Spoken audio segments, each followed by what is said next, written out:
Assalamualaikum warahmatullahi wabarakatuh. Alhamdulillah, nahmaduhu wa nasta'inuhu wa nastaghfiruhu wa nastahdihi wa na'udzu bihi min shururi anfusina wa min sayyiati a'malina. Man yahdihillahu fala mudilla lahu wa man yudlil fala hadiya lahu. Asyhadu an la ilaha illallah wahdahu la syarika lahu wa asyhadu anna Muhammadan 'abduhu wa rasuluhu sallallahu alaihi wa ala alihi wa sahbihi ومن كان على نهجه إلى يوم الدين. قال الله عز وجل في كتابه الكريم: يا أيها الذين آمنوا اتقوا الله حق تقاته ولا تموتن إلا وأنتم مسلمون.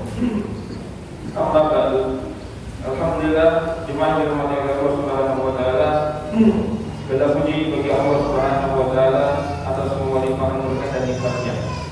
Segala puji bagi Allah Subhanahu wa taala atas semua karunia-Nya dan semua yang Allah Ta'ala berikan kepada kita.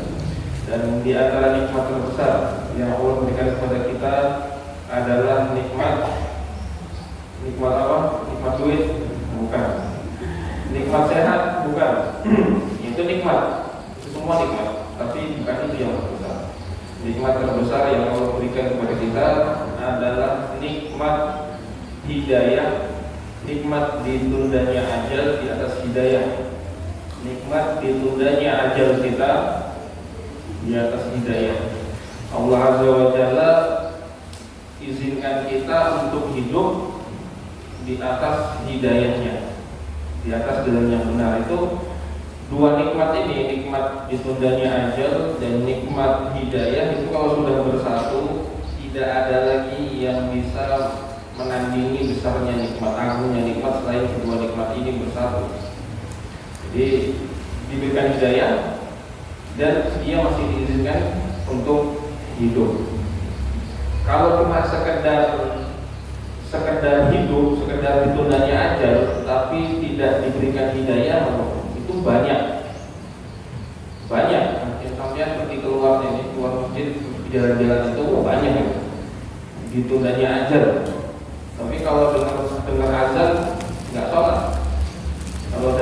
Kalau datang bulan puasa sebentar lagi ini, 2 bulan lagi tidak puasa, disuruh tutup aurat, tidak mau tutup aurat, itu ditunda ajalnya, tapi tidak diberikan hidayah. Orang yang ditunda ajalnya tapi tidak Allah berikan hidayah, itu hidup hanya untuk menunggu siksa neraka. Dia hidup melanjutkan kehidupan. Semakin dia hidup, semakin banyak dosanya. Semakin dia hidup, semakin banyak dosanya. Ketika mati, masuk neraka. Jadi itu mata qalilun tsumma ma'wahu jahannam wa bi'sal mihad. Allah Subhanahu wa taala, nikmat yang sedikit terus masuk neraka. Wa bi'sal mihad. Nah, itu adalah seburuk-buruknya tempat kembali. Jadi kalau sekadar ditunda ajal, di luar banyak orang yang ditunda ajalnya, tetapi tidak Allah berikan hidayah. Ada lagi orang yang diberikan hidayah, dapat hidayah, beriman, sudah mulai beriman, tetapi tidak ditunda ajalnya. Ada banyak, dan bahkan jumlahnya lebih banyak daripada jumlah orang yang ditunda ajalnya tapi tidak diberikan hidayah. Orang yang diberikan hidayah tapi tidak ditunda ajalnya jumlahnya jauh lebih banyak, triliunan orang. Di mana? Di kuburan. Itu di kuburan sejak manusia pertama diciptakan, Nabi Adam alaihissalam dengan anak pertama beliau yang bermaksiat, yang yaitu si Habil, si Qabil yang membunuh saudaranya, sampai sekarang itu. Seandainya Allah Ta'ala bukakan telinga kita, dijadikan tajam telinga kita, bisa mendengar hal-hal yang gaib. Sekarang ini kita kalau lewat kuburan, kita akan mendengar banyak yang berteriak-teriak. Teriak-teriak. Apa teriakannya? Teriakannya adalah Rabbil Ya Rabb, irji'uni, kembalikan aku. Irji'uni, kembalikan aku. Kembalikan kemana? Ke dunia. Kalau sudah kembali ke dunia, apa yang ingin mereka lakukan? La'alli a'malu sholihan bima taraktu, supaya aku bisa mengerjakan amal soleh yang dulu pernah aku tinggalkan, dulu pernah diberikan waktu untuk mengerjakan amal soleh, tidak digunakan dengan baik. Akhirnya begitu masuk ke dalam kuburan menyesal. Jadi jemaah yang dirahmati Allah, mereka semuanya beriman itu sekarang. Fir'aun sekarang di kuburan beriman. Namrud sekarang beriman nggak? Beriman, yakin sekarang di kuburan mereka. Pertanyaannya, apakah bermanfaat iman mereka? Jawabannya tidak. Allah Ta'ala berfirman dalam surat Al-An'am, "Yauma la tanfa'u nafsun imanuha lam takun amanat min qablu aw kasabat fi imaniha khairan." Pada hari di mana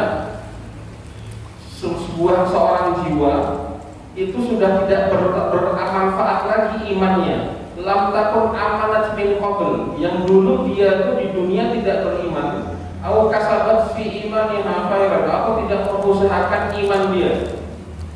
Jadi masuk kuburan di dunia nggak beriman, begitu masuk kuburan beriman. Apakah bermanfaat? Jawabannya tidak bermanfaat. Tidak bermanfaat. Maka jemaah yang dirahmati Allah Subhanahu wa taala, ketika Allah Ta'ala kumpulkan dua nikmat dalam diri kita, yaitu nikmat ditundanya ajal dalam hidayah, itu nikmat terbesar. Itu nikmat terbesar.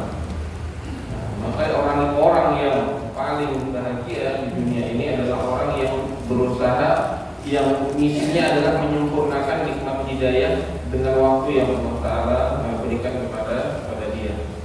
Nah, maka jemaah di rumah Allah Subhanahu wa taala, di antara cara untuk mengusahakan iman kita, cara untuk mengusahakan amal soleh kita, hidayah kita, adalah dengan cara menuntut ilmu, thalabul ilmi seperti kita ini. Karena yang namanya ilmu itu, hidayah itu perlu diusahakan. Yang namanya hidayah itu perlu diusahakan. Bagaimana rezeki itu perlu usaha. Bukan bagian dari tawakal seseorang yang mengharapkan rezeki kemudian dia tidur di rumah sepanjang hari. Nah, itu bukan bagian dari ajaran Islam, dan itu bukan bagian dari tawakal kepada Allah Subhanahu wa taala. Orang yang mau rezeki tapi tidak berusaha mencari rezeki tersebut, yaitu tidak dapat apa-apa.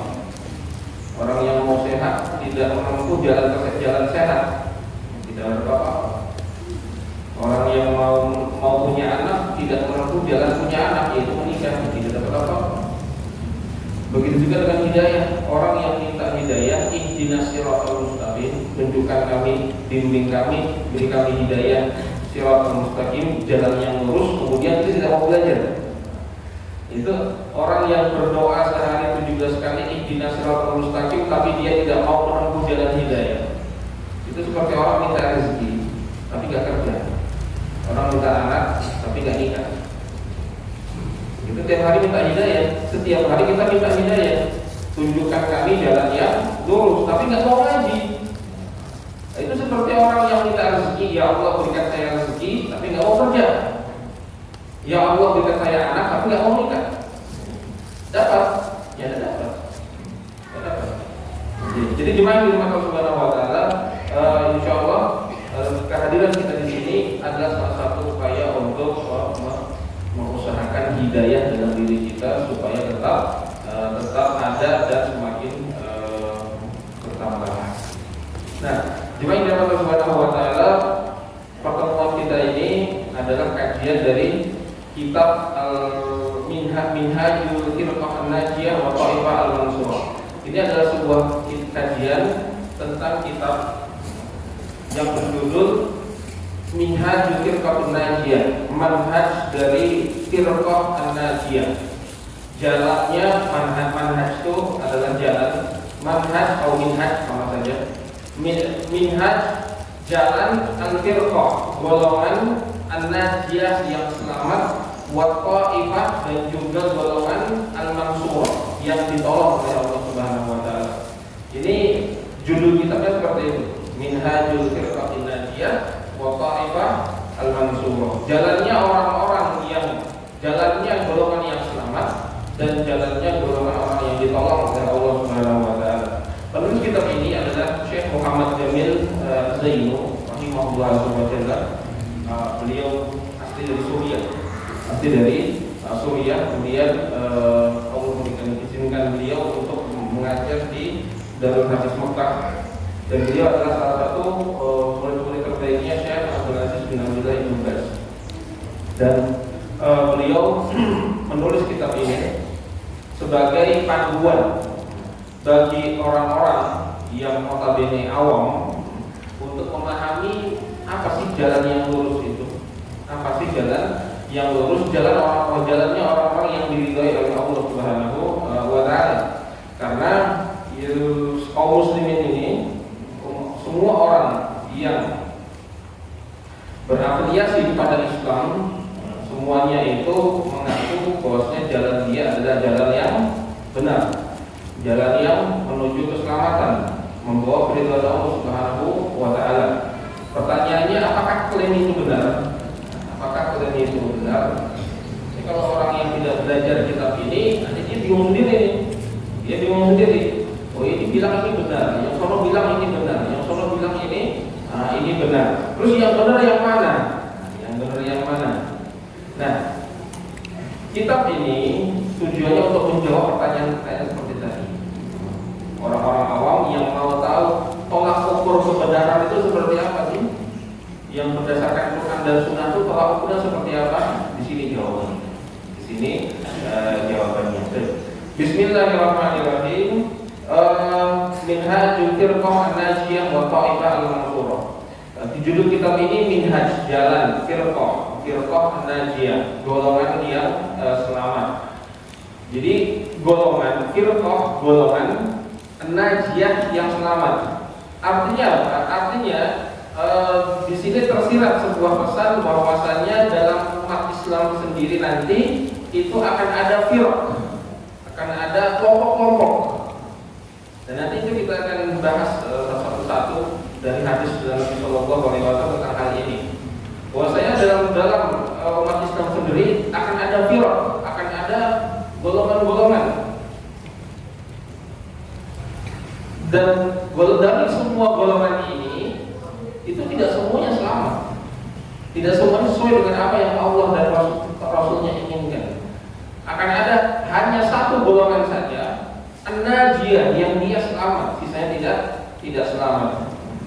Kemudian juga At-Ta'ifah Al-Mansurah, golongan ini adalah sebuah golongan Al-Mansurah yang akan ditolong oleh Allah Subhanahu wa Ta'ala, karena Allah ridho kepada mereka.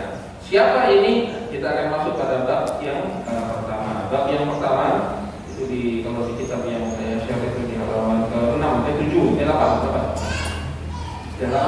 Bab yang pertama, Al-Firqatun Najiyah, golongan orang-orang yang selamat. Di sini Musannif rahimahullah, penulis kitab ini menyebutkan beberapa dalil-dalil yang semua dalil itu intinya adalah satu, yaitu apa? Menjelaskan bahwasanya Allah Ta'ala menginginkan bagi hamba-hambanya persatuan dan ketaatan, dan tidak menginginkan perpecahan. Meskipun sudah menjadi sunnatullah akan ada perpecahan, tapi akan tetap ada dari golongan hamba Allah Ta'ala itu, dari golongan hamba-hambanya yang selamat dan diridhoi oleh Allah Subhanahu wa Ta'ala. Hadis dalil yang pertama, Al-Musannif membawakan sebuah ayat di surat Al-Imran. Allah Subhanahu wa Ta'ala berfirman, A'udzubillahi minasyaitonir rajim, wa'tasimu bihablillahi jami'an wa la tafarraqu. Wa'tasimu, dan berpegang teguhlah kalian. Wa'tasimu, berpegang teguhlah kalian. Wa'tasimu, berpegang teguhlah kalian bihablillah, dengan talinya Allah Subhanahu wa Ta'ala, jami'an, keseluruhnya kalian. Wala tafarraqu, dan jangan kalian berpecah-pecah. Itu di surat di Ali Imran ayat yang ke-103. Sebelumnya Allah Subhanahu wa Ta'ala itu, ayat sebelumnya Allah Ta'ala itu menyuruh kita untuk bertakwa. dalam sebuah ayat yang bunyinya, ya ayyuhalladzina amanu taqullaha haqqa tuqatih wa la tamutunna illa wa antum muslimun. Wahai orang-orang yang beriman, bertakwalah dengan sebenar-benarnya takwa dan jangan kalian itu meninggal kecuali dalam kondisi beriman. Setelah itu baru datang ayat ini. Al-Syekh As-Sa'di, penafsir kitab Al-Quran, Asal Tafsir Sa'di, menafsirkan ayat ini dan berkata, ini al-i'tisam bihablillah wa adam tafarruq, bahwasanya berpegang teguh kepada tali Allah dan juga tidak berpecah belah adalah mimma yu'inul insan ala taqwa. Itu adalah hal utama yang membantu seseorang untuk bertakwa kepada Allah Subhanahu wa taala. Sebelumnya ada perintah bertakwa dan Allah Taala menyebutkan setelah perintah tersebut hal terbesar yang membuat orang itu mudah bertakwa. Apa itu? Wa'tasimu bihablillahi jami'an wa la tafarraqu. Berpegang teguhlah kalian dengan tali Allah wa la tafarraqu, dan jangan kalian berpecah belah. Ketika seseorang itu berada dalam kondisi perpecahan, maka dia akan semakin sulit untuk menjadi orang yang bertakwa. Karena takwa sendiri itu bertentangan dengan perpecahan. Takwa itu isinya adalah apa? Isinya adalah persaudaraan, isinya adalah rahmat, kasih sayang, isinya adalah kebersihan hati. Itu adalah di antara fondasi takwa. Sedangkan perpecahan itu isinya apa? Isinya adalah permusuhan, hati yang kotor, hati yang suuzon. Maka orang yang hidup di tengah perpecahan, orang yang mengisi hidupnya dengan perpecahan, itu tidak susah untuk menjadi orang yang bertakwa. Nah, Allah Taala berfirman, wa atasimu bihablillahi jami'an, berpegang teguhlah dengan tali Allah Subhanahu wa taala, wa la tafarraqu, dan jangan kalian berpecah belah. Jadi di sini ada dua hal yang bertentangan. Yang pertama adalah apa? Pertama adalah berpegang kepada tali Allah. Apa itu berpegang kepada tali Allah? Para ulama menjelaskan bahwasanya yang dimaksud berpegang dengan tali Allah adalah berpegang dengan agama Allah Subhanahu wa taala. Itu agama Allah Subhanahu wa taala ibaratnya seseorang itu masuk ke dalam jurang, kemudian ada pegangannya, ada tali. Nah, seseorang ketika dia sudah masuk dalam jurang, tahu-tahu ada tali yang menjadi penyokong dia, ketika dia lepaskan, dia tidak akan selamat. Dia tidak akan selamat. Nah, kehidupan seperti itu, kehidupan dunia ini tempat ujian, banyak cobaan. Maka orang yang selamat dari ujian dunia ini adalah orang-orang yang berpegang teguh kepada tali Allah Subhanahu wa taala. Apa itu tali Allah? Yaitu ajaran Allah, agama Allah Subhanahu wa taala. Tali Allah yang menjadi sebab keselamatan manusia adalah ajaran Allah Azza wa Jalla yang bersumber dari kitab dan sunnah. Ketika seseorang ini berpegang teguh pada tali ini, kitab dan sunnah, maka hasilnya dia akan selamat. Dan lawan dari berpegang teguh kepada tali Allah adalah apa? Adalah tafarruq, adalah perpecahan. Jadi ketika dalam ayat ini ada sebuah isyarat bahwasanya orang itu ketika tidak berpegang kepada tali Allah Azza wa Jalla, yang terjadi adalah apa? Perpecahan. Ya, berpecah belah itu adalah ciri seseorang itu sedang tidak berpegang kepada ajarannya Allah Azza wa Jalla. Berpecah belah menjadikan golongan dia sebagai tolak ukur kesetiaan, tolak ukur berkawan dan bermusuhan. Dan pokoknya kalau di luar organisasi saya itu pokoknya terus atau kafir atau tidak masuk surga, dan itu salah satu ciri perpecahan, ciri-ciri orang yang berpecah belah. Berpecah belah itu menunjukkan bahwa seseorang itu sedang tidak berada pada pegangan talinya Allah Subhanahu wa taala. Wa tasimu bihablillahi jami'an wa la tafarraqu. Yang kedua, firman Allah Subhanahu wa taala, wa la takunu minal musyrikin. Dan jangan kalian itu termasuk menjadi orang-orang yang musyrik. Minal ladzina farraqu dinahum wa kanu syi'an, yaitu orang-orang yang memecahkan, mencerai-beraikan agamanya, wa kanu syi'an, dan mereka itu bergolong-golongan, berkelompok-kelompok. Kullu hizbin bima ladaihim farihun, setiap kelompok bangga dengan apa yang mereka punya. Setiap kelompok bangga dengan apa yang mereka punya. Di surat Ar-Rum, Allah Subhanahu wa taala menjelaskan bahwasanya berpecah belah itu adalah ciri orang musyrik. Wala takunu minal musyrikin, dan jangan kalian itu menjadi orang seperti jangan kalian menjadi orang-orang musyrik. Minat siapa tuh? Apa tuh ciri utama orang musyrik itu? Ciri yang jelas orang musyrik, minal ladzina farraqu, yaitu orang-orang yang memecah belah agama mereka. Artinya mereka berpecah belah atas dasar agama. Berpecah belah atas dasar agama. Wa kanu syi'an, dan mereka itu bergolong-golongan. Kullu hizbin bima ladaihim farihun, setiap golongan itu bangga dengan apa yang mereka punya. Golongan ini bangga. Kenapa? Karena di kami itu ada Syekh Fulan. Golongan ini bangga juga. Kami di sini ada Kiai Fulan. Pokoknya yang nggak ikut sama Kiai ini, yang beda sama Syekh ini, sama Ustadz ini, sama Habib ini, itu adalah orang sesat semuanya. Jadi kullu hizbin bima ladaihim farihun, itu ciri-ciri orang musyrik. Ciri-ciri orang musyrik. Dan cuma dalam Allah Subhanahu wa taala, orang Arab, bangsa Arab itu sudah ketika di zaman jahiliyah mereka sudah merasakan pahitnya perpecahan. Orang Arab itu sebelum datangnya Nabi SAW, mereka sudah merasakan pahitnya perpecahan. Dan itu yang disebutkan oleh Allah Taala dalam ayat setelahnya, Al-Imran ayat 104. Dalam ayatnya yang bunyi, wa dzkuru ni'matallahi 'alaikum id kuntum a'da'an fa'alafa baina qulubikum fa'asbahtum bi ni'matihi ikhwana. Dan ingatlah ketika kalian itu masih bermusuhan, kemudian Allah Taala satukan hati-hati kalian dan kalian menjadi ikhwan, kalian menjadi saling menjadi saudara. Jadi perpecahan itu pahit, dan itu sudah dialami oleh orang-orang jahiliyah.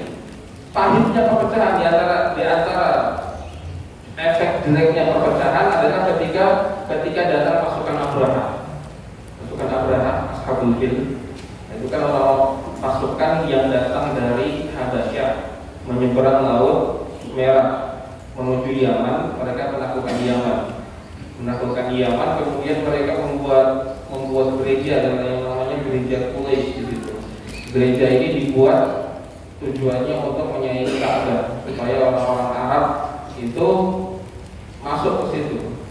Takjub dengan bangunan tersebut. Ternyata ada salah satu orang Badui dari Bani Kinana tersinggung dengan gereja ini. Akhirnya dia masuk di malam hari ke gereja ini, kemudian dia buang air besar di situ. Pagi-paginya Abraham marah. Kenapa? Karena gerejanya dimusnahkan oleh salah seorang dari bangsa Arab. Karena dia marah, akhirnya dia siapkan 60.000 pasukan. 60.000 pasukan kavaleri infanteri plus pasukan khusus bergajah dibawa untuk menyerang Ka'bah. Ketika di perjalanan dari Yaman ke Ka'bah, ke Mekah, Abraha itu dihadang oleh kabilah-kabilah bangsa Arab yang berada di sepanjang jalur tersebut. Kabilah dia berhadapan 60.000 pasukan, berhadapan dengan kabilah Bani Fulan, dengan klan Bani Fulan. Mereka isinya 1.500 pasukan. Berhadapan dengan 60.000 orang, pasti kalah. Sapu bersih.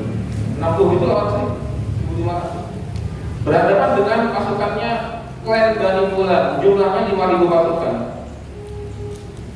5.000 pasukan berhadapan dengan 60.000, sapu bersih, selesai. Nanti maju lagi sekian puluh kilometer bertemu dengan kabilah Bani Fulan.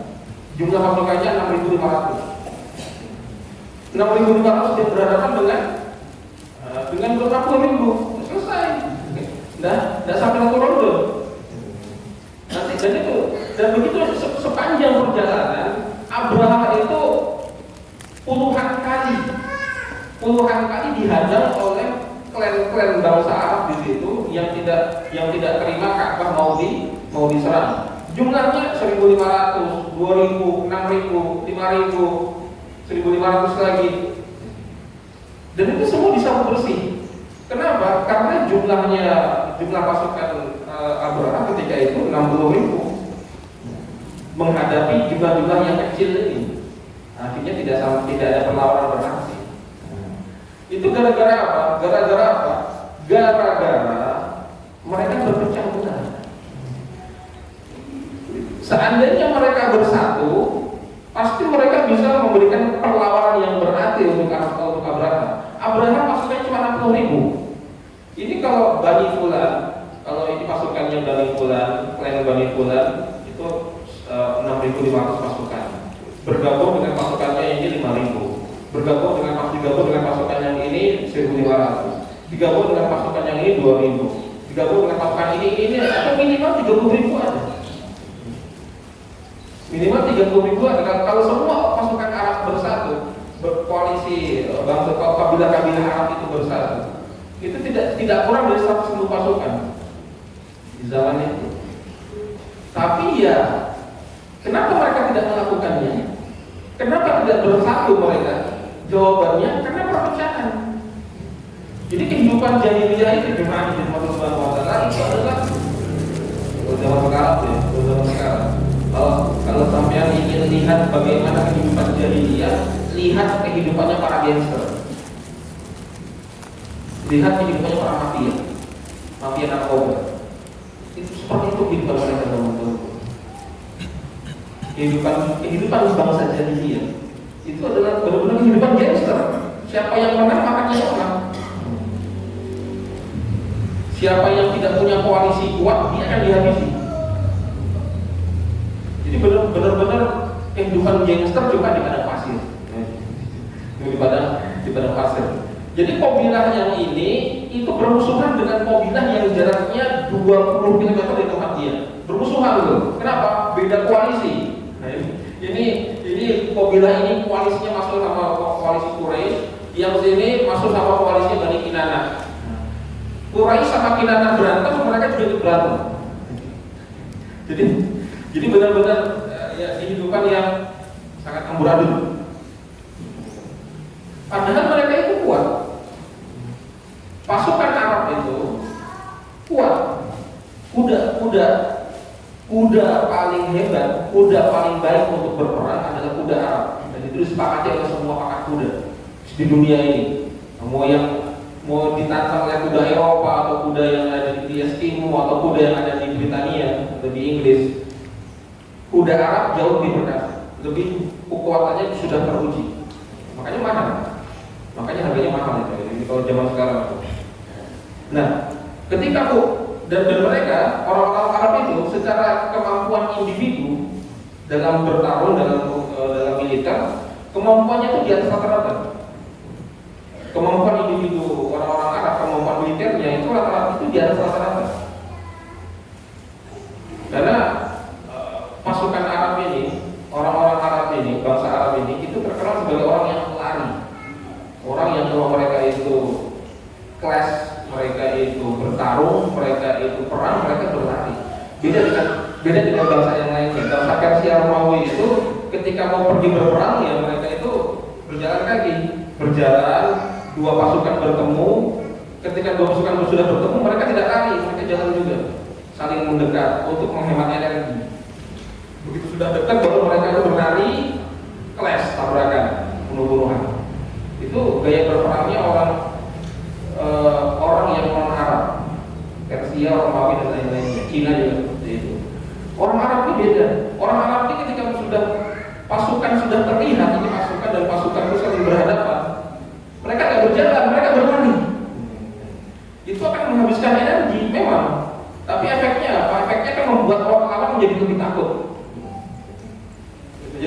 Jadi secara individu kemampuan militer mereka di atas rata-rata. Secara psikologis mereka juga sudah terbiasa berperang. Cuma kekurangan mereka apa? Mereka berjaga. Ketika melawan Abraha tidak ada yang berani, tidak ada yang bisa bertahan lama. Semuanya dihabisi sama Abraha. Nah, sampai datang Nabi Shallallahu Alaihi Wasallam. Ini kondisi seperti ini berlangsung sampai datangnya Rasul Shallallahu Alaihi Wasallam membawa risalah Islam ini. Rasul Shallallahu Alaihi Wasallam mendakwahkan Islam dan mengajak mereka untuk bersatu di atas agama ini. Karena yang bisa mempersatukan bangsa Arab itu adalah agama Islam ini, adalah tali Allah Subhanahu wa taala ini. Bukan kepentingan, bukan kemaslahatan. Mereka hanya bisa bersatu apabila mereka di bawah naungan Islam. Dan itu benar. Setelah Allah Azza wa Jalla berikan hidayah kepada bangsa Arab, mereka semuanya berbaikat kepada Nabi SAW, mengikuti Nabi SAW, berkumpul di sekitar Nabi SAW. Mereka cuma butuh 20 tahun untuk menaklukkan Persia dan Romawi. Nggak lama. Kenapa? Karena memang materialnya itu sudah ada, material militernya sudah ada, cuma mereka pecah-pecah. Maka ketika disatukan, menaklukkan Persia dan Romawi itu cuma butuh waktu 20 sekian tahun. Tidak lama. Persia itu sebuah negara adidaya yang berumur 1100 tahun. Itu menjadi negara besar 1100 tahun. Romawi itu negara besar yang umurnya Romawi baru ya, Romawi yang digabung lama dengan baru sudah sekitar 1000-an tahun. Jadi itu bukan negara Persia Romawi itu bukan negara kemarin sore. Persia Romawi itu kalau di zaman sekarang itu adalah Amerika dan Rusia, dua negara adidaya. Nah, kaum muslimin ini setelah Allah satukan mereka dalam Islam, langsung itu di zamannya Abu Bakar As-Siddiq itu langsung terjadi ekspedisi atau ekspansi besar-besaran yang dipimpin oleh Khalid bin Walid di zamannya Abu Bakar As-Siddiq. Dimulai dari Persia. Jadi dari selatan kalau naik ke utara di sebelah kanan Romawi, sebelah kiri Persia. Jadi kalau pakai strategi militer zaman sekarang gitu kan, itu kaidah strategi militer zaman sekarang itu jangan membuka lebih dari dua front pertempuran. Kenapa? Karena dua front pertempuran akan menguras sumber daya, akan menguras energi.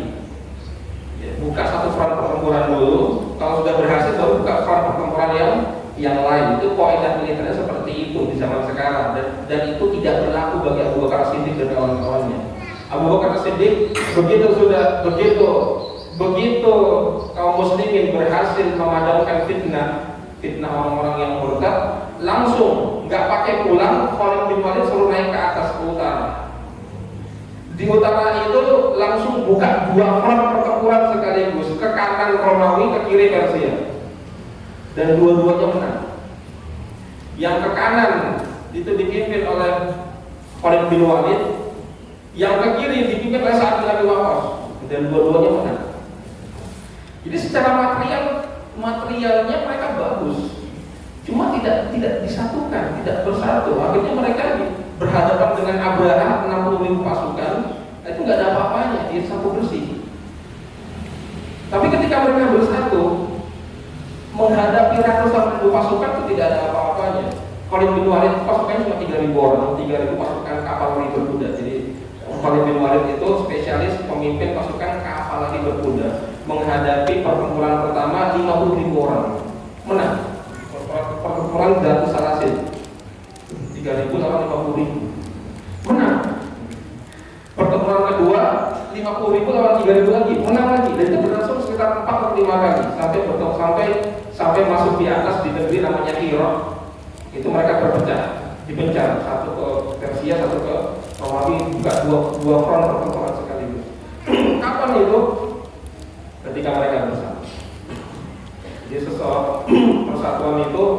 membuat yang lemah menjadi kuat.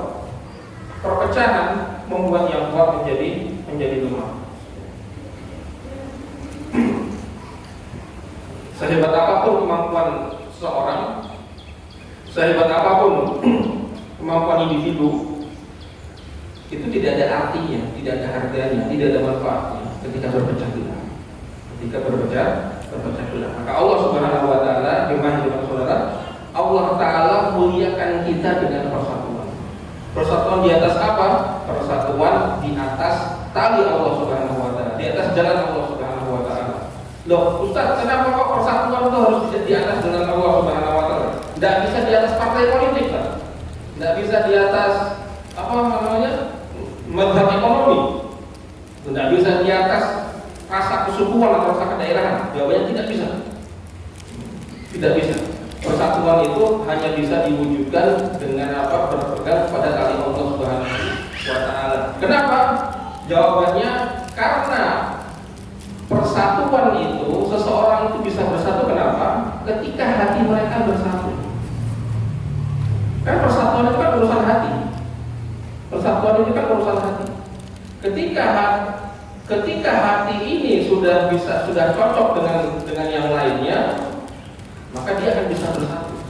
Persatuan itu bukan urusan badan, persatuan itu urusan hati. Pertanyaannya, siapa yang menguasai hati manusia? Allah SWT.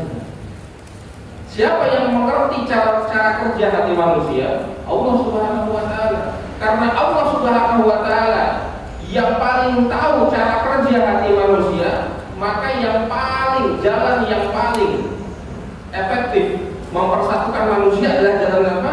Jalannya Allah Subhanahu wa taala. Jalan Allah Subhanahu wa taala ini adalah yang paling efektif untuk mempersatukan manusia. Kenapa? Allah yang paling tahu cara kerja hati manusia. Maka Allah Subhanahu wa taala menyinggung hal ini dalam firman-Nya, "Lau anfaqta ma fil ardi jami'an ma allafta baina qulubihim walakinnallaha allafa bainahum." Itu di surat Al-Anfal. Allah Taala berfirman, "Ya Muhammad, lau anfaqta ma fil ardi jami'an." Seandainya engkau infakkan semua harta di dunia ini supaya mereka bersatu, ma'alafta baina qulubihim. Kalau engkau tidak akan bisa mempersatukan hati mereka, Muhammad. Walakinallaha allafa bainahum. Tapi Allah lah yang mempersatukan hati mereka. Jadi urusan persatuan itu adalah urusan hati. Hati itu yang menguasai Allah Subhanahu wa taala, sehingga yang paling tahu cara mempersatukan hati adalah apa? Adalah Allah Subhanahu wa taala. Maka nggak bisa kita bersatu di atas politik, tidak bisa. Kalaupun bersatu sebuah golongan dalam satu partai politik atau kepentingan politik, itu tidak akan berlangsung lama. Kan sudah kita lihat kemarin. sudah kita lihat dengan mata kepala sudah cekoknya sekali. Yang 5 tahun dulu mereka saling berpelukan, saling sayang-sayangan, sekarang bubar. Nah, itu persatuan politik seperti itu memang. Persatuan ekonomi seperti itu juga, bikin bisnis bareng. Nah, nanti akan pecah itu kapan? Kalau sudah omsetnya naik, mereka pecah. Jadi memang tidak ada jalan untuk seseorang itu bisa bersatu kecuali dengan apa? Dengan jalan Allah Subhanahu wa taala.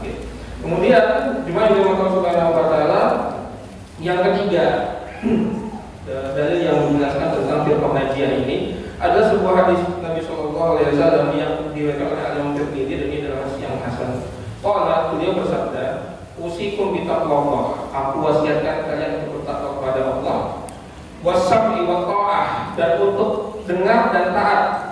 Wa in ta'ammaru 'alaikum 'abdun habasyiyyun, meskipun yang memerintah kalian itu adalah abdun habasyi, adalah seorang budak dari Habasyah, dari Ethiopia, budak berkulit hitam.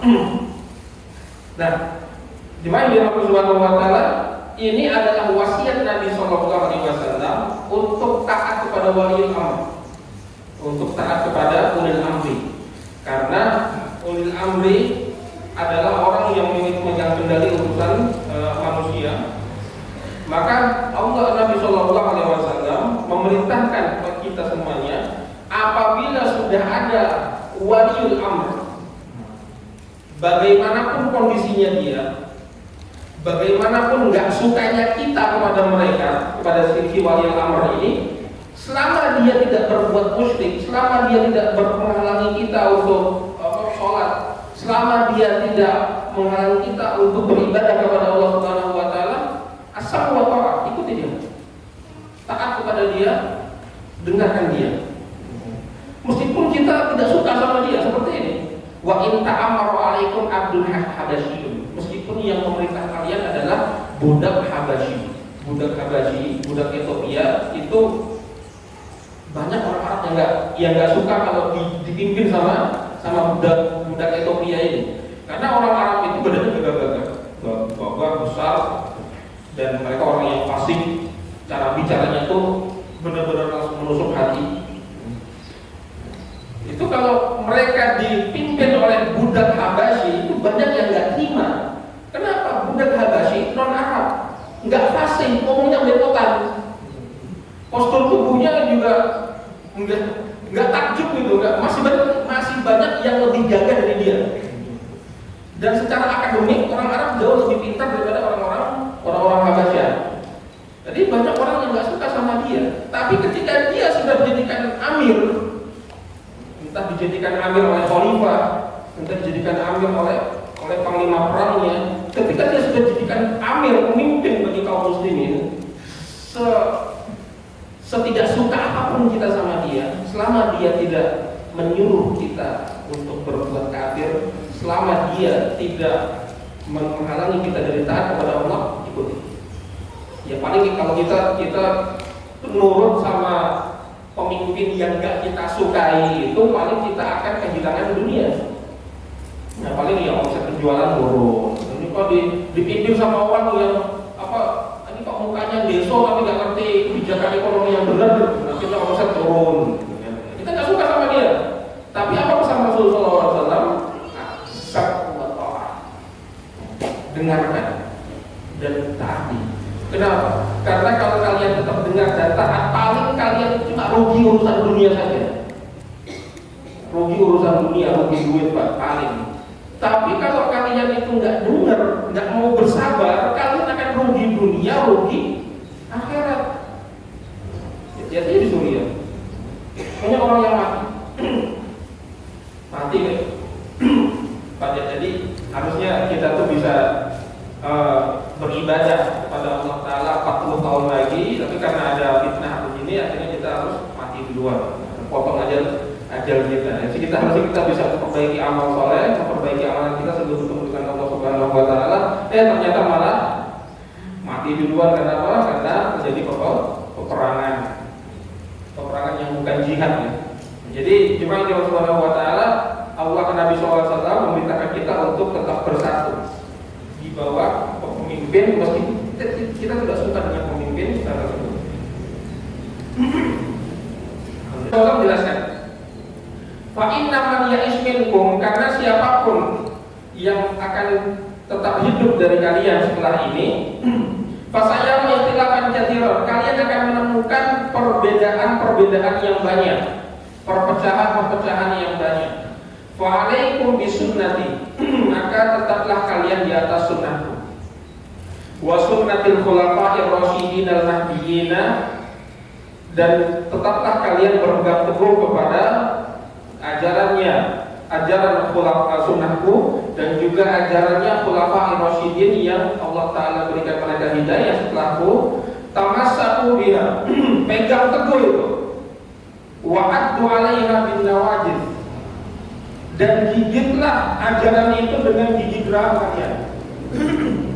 Jadi Allah Nabi SAW itu menyuruh menggigit ajarannya dengan gigi geraham. Artinya apa? Artinya ada sebuah ilustrasi bagaimana seseorang itu begitu gigih memegang agamanya. Karena cengkraman dari bagian tubuh kita ini, cengkraman tubuh yang paling kuat adalah cengkraman gigi geraham. Kalau cengkraman tangan itu kekuatannya kuat, tetapi tidak begitu kuat. Cengkraman ketiak itu kan cengkraman itu kuat tapi tidak begitu kuat. Masih kalah kuat dengan apa? Dengan cengkraman gigi geraham. Jadi cengkraman gigi geraham itu adalah bagian tubuh yang paling kuat cengkramannya. Addu alaiha bin nawajid. Kalian gigit itu benar-benar dengan gigi geraham kalian. Ajaranku dan ajarannya khulafaur rasyidin. Wa iyyakum wa muhdatsatil umur, dan hindarilah hal-hal baru. Hal-hal baru, barang-barang baru. Barang-barang baru dalam agama hindari. Karena kenapa? Fa inna kullu muhdatsatin bid'ah wa kullu bid'atin dhalalah wa kullu dhalalatin finnar. Karena setiap muhdats, setiap barang baru dalam agama itu adalah bid'ah. Wa kullu bid'atin dhalalah, setiap bid'ah itu adalah kesesatan. Wa kullu dhalalatin finnar, dan setiap kesesatan ujungnya adalah neraka. Jadi ini sabda Nabi SAW ya. Sabda Nabi SAW. Sebagian orang alergi dengan perkataan ini. Sebagian orang itu alergi dengan perkataan ini. Oh, setiap taklim kok ini ngomongnya kayak begitu. Ini kan Nabi SAW. Jadi ini itu Nabi SAW yang mengucapkan hal tersebut. Nah, jadi gimana itu Allah Subhanahu Wa Taala? Hadis ini tersirat sebuah pesan bahwasanya kita itu disuruh untuk berpegang teguh, untuk bersatu. Dan kita diwanti-wanti untuk tidak berpecah. Apa penyebab perpecahan itu? Penyebab perpecahan itu adalah apa? Adalah keluar dari jalannya Allah, Rasul, dan juga khulafaur rasyidin. Yang kedua adalah apa? Banyaknya muhdatsatil umur. Jadi muhdatsatil umur itu akan mengeluarkan seseorang dari persatuan. Muhdatsatil umur meninggalkan sunnah dan mengkonsumsi muhdatsatil umur, mengkonsumsi bid'ah-bid'ah, itu yang akan membuat seseorang bangsa Indonesia ini, membuat umat Islam ini berpecah. Perpecahan itu sebabnya adalah muhdatsatil umur, hal-hal baru dalam agama. Semakin banyak muhdatsatil umur, maka akan semakin keras perpecahannya. Coba kita lihat sendiri di sekitar kita, banyak gitu yang kita akan dapati bahwasanya orang-orang yang terbiasa mengkonsumsi ini yang muhdatsatil umur, mereka adalah orang yang paling fanatik dengan golongannya. Oh, pokoknya orang ini salah. Ini kalau habis orang-orang meninggal nggak dibikin acara ini, wah itu adalah ajaran yang besar. Masa itu apa ngubur rokok kayak kucing. Nah, itu salah pokoknya itu. Akhirnya itu kita akan dapati mereka adalah golongan orang yang sangat fanatik. Sampai ada pertanyaan, ada pernyataan gitu. Pokoknya yang nggak masuk golongan ini, itu adalah orang yang diharamkan dari surga. Nah, itu pernyataan seperti itu yang akan membuat perpecahan semakin tajam. Gara-garanya apa? Gara-garanya keluar dari jalurnya Rasul Sallallahu Alaihi Wasallam, keluar dari jalannya khulafaur rasyidin. Kemudian yang terakhir, qala ala inna man kana qablakum min ahlil kitabi iftaraqu ala sintaini wa sab'ina millah wa inna hadhihi al-ummah sataftariqu ala thalathatin wa sab'ina fintani wa sab'una fin nar wa wahidatun fil jannah. Di sini hadis yang sahih dari Ahmad bahwasanya Nabi SAW bersabda, ketahuilah sesungguhnya orang-orang sebelum kalian itu berpecah belah ke dalam 72 golongan, yaitu orang Yahudi dan orang Nasrani. Mereka berpecah belah masing-masing menjadi 72 golongan, perpecahan dalam agama. Semuanya ngaku benar, semuanya ngaku benar. Wa inna hadhil umat ini itu akan terpecah menjadi 73 golongan. 73 golongan artinya lebih banyak daripada orang Yahudi dan Nasrani, jumlah sedikit. Wahid salat isnani wa sab'una fitnah wa wahidatun fil jannah. 72 golongan ini itu ada di neraka, terancam dengan neraka, wa wahidatun fil jannah, dan satu golongan itu di surga. Maka dari sini, dari hadis inilah jemaah dirahmati oleh Allah muncul istilah firqatun najiyah, jalan atau golongan yang selamat. Karena ternyata golongan itu banyak dan semuanya itu mengaku Islam, kan disebutkan dalam lafaz hadisnya, wa inna hadhil millah, agama ini, agama Islam maksudnya, sataftariqu ila salah ini, itu akan berpecah menjadi 73 golongan. Isnani wa sab'una fi fil finnar, 72 di neraka, yang satu di surga. Artinya apa? Artinya 72 golongan ini terancam dengan neraka, bukan maksudnya dia kekal di neraka, tidak. Mereka adalah orang-orang yang terancam dengan neraka. Artinya kalaupun mereka masuk surga harus mampir dulu, harus mampir dulu. Alhamdulillah min dzalika. Nah, orang yang masuk surga langsung satu golongan saja. Maka dari sini muncul istilah firqatun najiyah, golongan yang selamat dari api neraka. Baik selamat dari kekalnya api neraka atau selamat dari mampir ke api neraka. Alhamdulillah. Karena akan ada orang-orang Islam yang mampir ke neraka. Alhamdulillah. Nah, maka di akhir hadis ini Nabi SAW berkata, wahiyal jamaah, dan mereka itu adalah jamaah. Jamaah itu siapa? Orang-orang yang bersatu dalam ketaatan kepada Allah Subhanahu wa Ta'ala. Dan dalam riwayat yang lain, kulluhum finnari illa millatun wahidah ma'ana alaihi wa ashabi. Semuanya masuk neraka kecuali satu golongan, yaitu apa? Ma'ana alaihi wa ashabi. Orang yang sekarang ini, orang yang berada pada jalanku dan jalannya para sahabatku.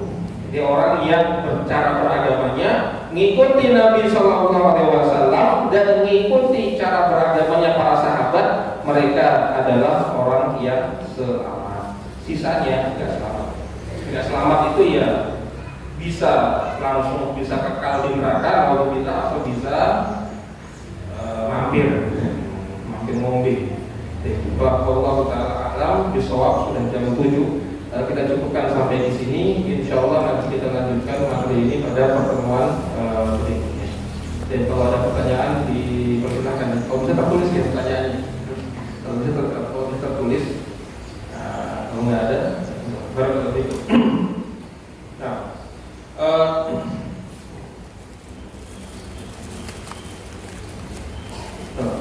Bismillahirrahmanirrahim. Ustaz, Waalaikumsalam. Bagaimana sikap kita pada pemilu bulan depan terhadap pilihan presiden, sedangkan saya tidak ada yang serap di hati? Jawabannya nggak usah nyoblos. Jadi Allah Azza wa Jalla berfirman, la ikraha fiddin, tidak ada paksaan dalam beragama. Ya, kalau beragama saja nggak dipaksa, apalagi nyoblos. Urusan agama aja tidak boleh dipaksa. Nggak boleh kita datang ke orang Nasrani, masuk Islam, masuk ke tempat ini, nggak boleh seperti itu. Itu haram. Itu haram. Biarkan mereka kalau mau masuk Islam dengan hati mereka sendiri. Allah Ta'ala berfirman, la ikraha fiddin, tidak ada paksaan dalam agama. Apakah ada urusan yang lebih besar daripada agama?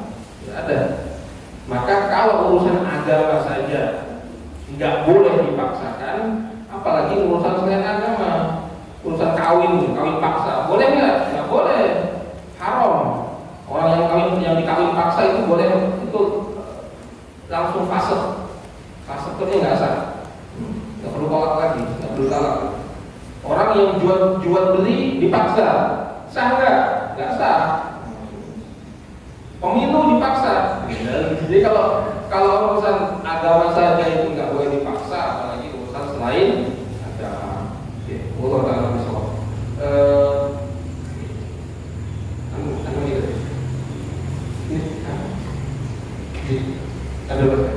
Barakallahu fikum. Di sini ada sebagian hadiah dari panitia ya. Ada 3 hadiah di sini. Nah, oh ini hadiah juga Pak. Salah.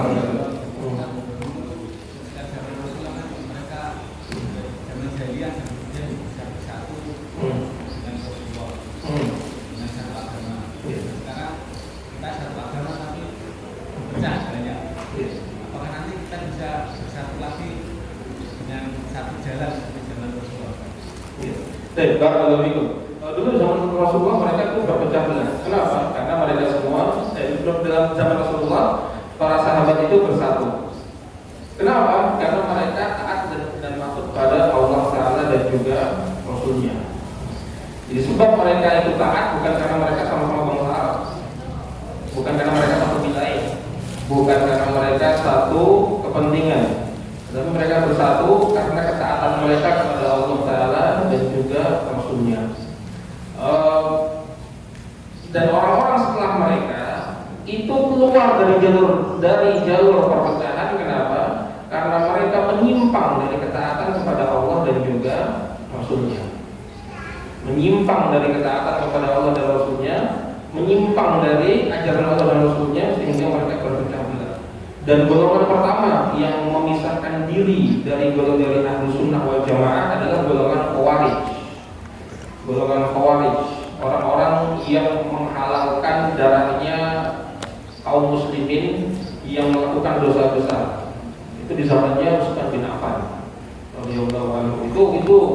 Itu firqah pertama yang keluar dari ajaran Ahlus Sunnah wal Jamaah. Apa sebabnya? Apa sebabnya Khawarij ini kok bisa keluar dari ajaran yang benar itu kenapa? Jawabannya karena mereka menafsirkan ayat tidak sesuai dengan pemahaman Rasul SAW dan para sahabat. Mereka mengkafirkan orang yang berbuat dosa besar. Ini dari mana nih kok? Ajaran dari mana ini? Orang berbuat dosa besar kok kafir? Oh, ternyata mereka melihat Al-Quran. Di situ ada tulisan, ada apa namanya? Ada ayat illa man taba wa amana wa amila sholihan faula di surat Al-Furqan ayat yang sebelumnya.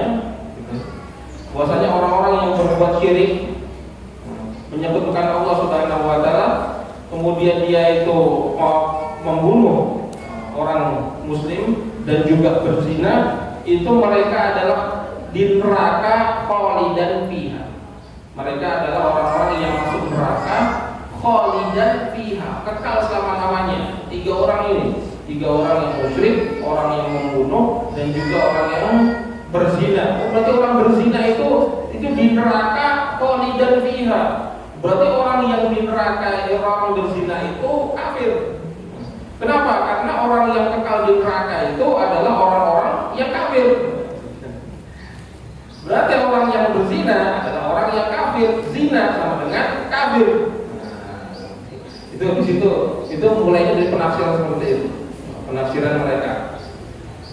Kenapa? Ya, karena mereka menafsirkan ayat tidak sesuai dengan tidak sama dengan penafsirannya Rasul dan juga para sahabat. Akhirnya Abdullah bin Abbas mendatangi mereka, ditanya, coba siapa dari sebutkan satu sahabat saja yang ikuti penafsiran kalian ini, ada nggak? Diam semua mereka. Dilihat, tengok kanan, tengok kiri, itu 4.000 orang, tengok kanan, tengok kiri, di sini ada sahabat nggak? Nggak ada sama sekali. Artinya penafsiran mereka ini sama sekali bukan penafsirannya para sahabat. Nah, jadi mereka berpecah itu sebabnya apa? Keluar satu jengkal dari jalannya Rasul dan para sahabat, akhirnya sesat. Itu jarak mereka dengan Rasul cuma sekitar 30 tahun itu. Nah, sekarang jarak kita dengan Rasul sudah 1.400 tahun, hampir 1.500 tahun. Pasti udah banyak sekali juga yang melenceng. Pertanyaannya, bisa nggak Ustaz kita bersatu lagi seperti dengan mereka? Jawabannya sangat bisa, sangat bisa.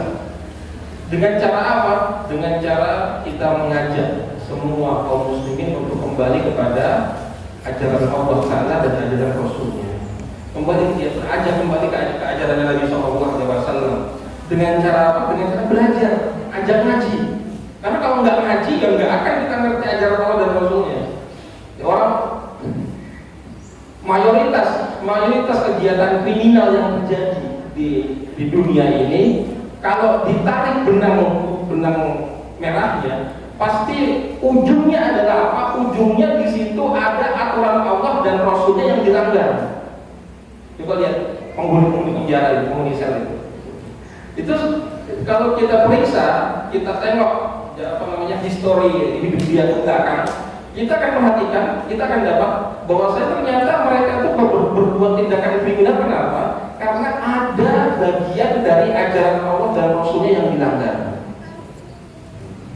Ada orang kasus pemerkosaan. Pemerkosaan itu coba tarik benang belakang. Jangan lihat dia memperkosa, lihat dulu dia tuh memperkosa itu kenapa? Oh ternyata itu ada perempuan buka aurat. Gara-gara perempuan buka aurat dan dianya laki-laki juga nggak belajar, nggak sholat. Buka aurat itu adalah maksiat kepada Allah. Nggak belajar agama juga maksiat kepada Allah. Nggak nundukkan pandangan itu juga maksiat kepada Allah. Akhirnya buka aurat yang tadinya tuh dosa kecil, tidak menundukkan pandangan yang tadinya dosa kecil, ketika bersatu jadi dosa besar. Akhirnya masuk penjara. Jadi korupsi juga seperti itu, maling ayam juga seperti itu. Kalau tarik benang belakang pasti ada satu sebab, yaitu apa? Yaitu ada ajaran Allah dan Rasulnya yang dilalaikan. Allah Ta'ala. Jadi bisa nggak kita bersatu lagi? Jawabannya bisa, dengan cara kita mengajak orang-orang untuk kembali kepada Allah dan Rasulnya. Dan nanti akan ada saatnya semua orang itu kembali kepada Allah dan Rasulnya. Kapan? Di akhir zaman ketika dipimpin oleh Imam Mahdi. Berarti kita nanti Ustaz, nunggu Imam Mahdi saja, nggak usah ngajak-ngajak orang sekarang. Jangan. Itu salah juga. Kenapa? Karena kalau kita nungguin Imam Mahdi, ya kita nggak dapat apa-apa. Kita sekarang ini misinya ngajak semua orang, orang sebisanya untuk kembali kepada Allah dan Rasulnya, supaya kita dapat pahala dari amal soleh mereka. Jadi dapat keberkahan dari amal soleh mereka, supaya pahala mereka, orang-orang yang kita ajak ini mengalir ke kita. Ya kalau kita duduk tidur saja, mereka juga akan bersatu nunggu Imam Mahdi nanti. Tapi sampai tidak dapat apa-apa. Mau tidur doang, tidur di rumah, nggak ngaji, nggak ngajak orang ngaji, itu kan mereka kaum muslimin akan bersatu di bawah Imam Mahdi. Tapi apa efeknya? Sampai nggak dapat apa-apa. Gitu. Jadi Allah Ta'ala bisa. Tanya lagi. Oh gitu. 2 putra 1 putri. Ya, udah. Assalamualaikum warahmatullahi wabarakatuh.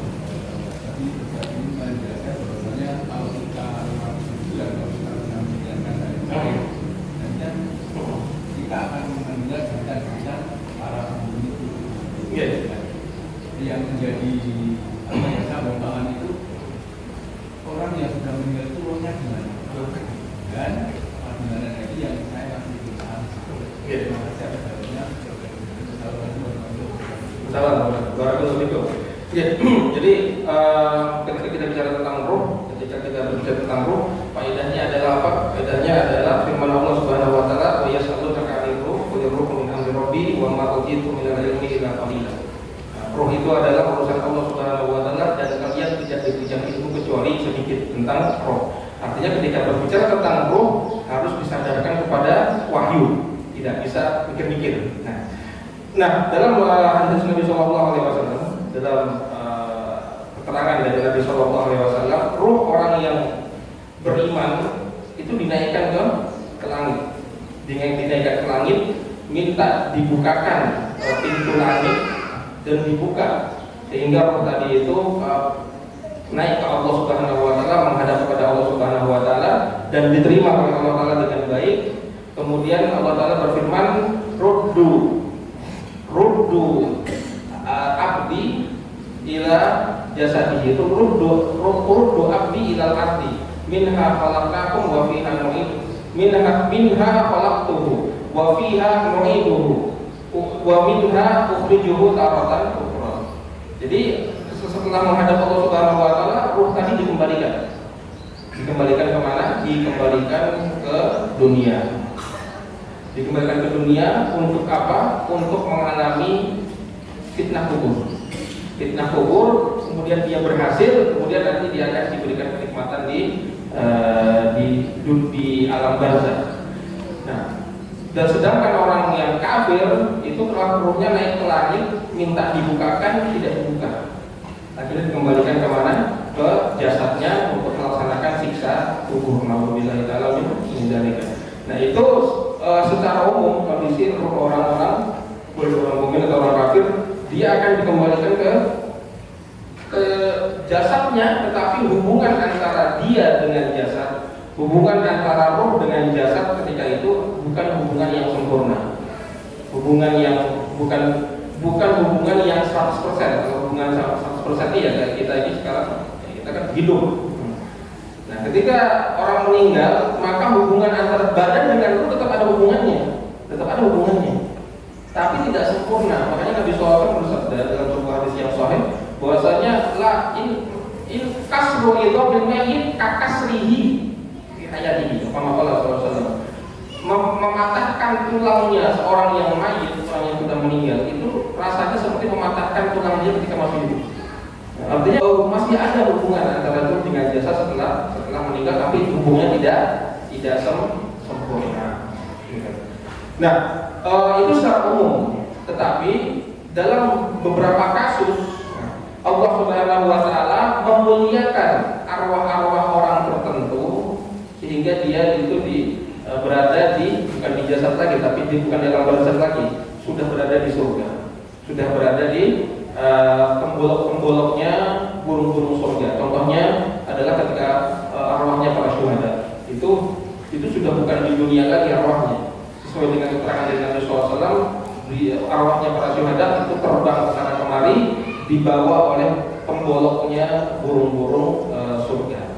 Wallahu ta'ala alam bishawab. Jadi intinya masih ada hubungan antara jasad dengan ruh, tapi bukan hubungan yang sempurna. Wallahu ta'ala bishawab. Gitu.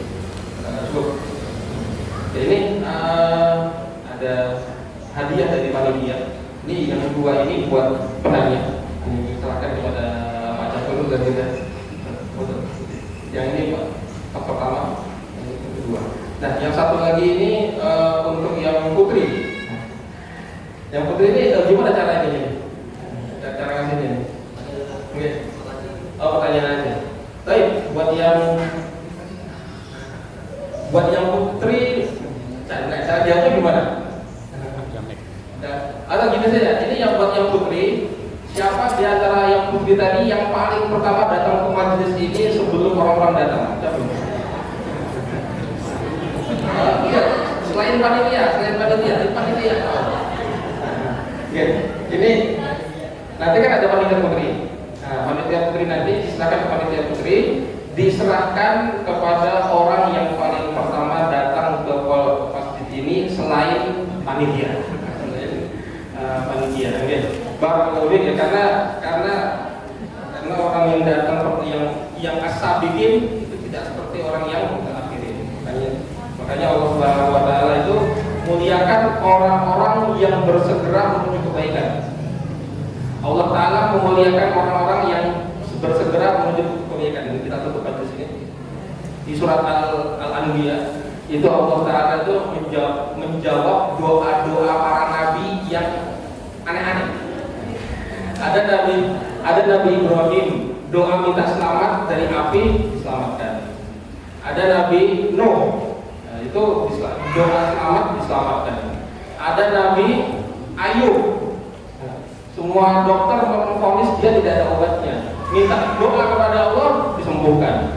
Ada Nabi Zakaria itu divonis mandul selamanya, umur sudah 80 tahun. Semua pakar kesehatan bilang nggak akan kau punya anak. Dia minta kepada Allah Subhanahu wa taala dikasih anak umur 80 tahun. Jadi Allah taala Yunus alaihissalam minta selamat di dalam perut ikan paus. Itu secara logika nggak akan bisa selamat. Tetapi mereka minta selamat dan Allah berikan mereka keselamatan. Dan itu di surat Al-Anbiya di akhir kisah itu Allah taala menutup sebuah pesan, menutup kisah dengan sebuah pesan. Kenapa kok Allah Ta'ala itu menjawab doa mereka yang aneh-aneh tadi, yang nggak masuk akal tadi, kok bisa dijawab oleh Allah Subhanahu Wa Taala? Kenapa? Jawabannya Allah Ta'ala berfirman, "Ulaika alladzina yusari'una fil khairat."